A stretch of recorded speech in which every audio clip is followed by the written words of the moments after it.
There's a woman over there with her 2 children, and she's in our camp, so I get to see her fairly often, but we haven't really talked too much.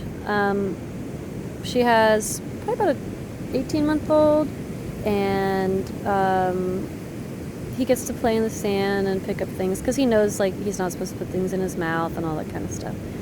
And then she has a littler one, like maybe 9 months or so, and that one wants to be in the sand, but is like putting things in its mouth. So it's hard because I could tell she's torn between, wanting to let him explore and feel things out, but also not wanting to get like sand in his mouth, And so that's part of being a parent and being a person is like you're trying to do your best for each situation, but you're not really quite sure. So you're just going to have to go off of what you feel is right.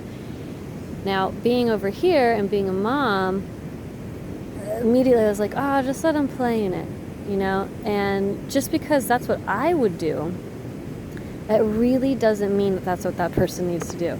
She's still in her world. I'm still in my world. Just because I stopped my world for a second and looked over into her world and had an opinion about it absolutely does not mean that that is something that I'm trying to enforce upon her, believe that she needs to do. It's just an observation. It's just a thought. Okay, there she is. That's what she's doing. This is what my heart comes out with is like, just let it do this. But I'm not there. My heart doesn't know all the different factors that are going on over there. And even if it did, it's still their life. That's still the baby's,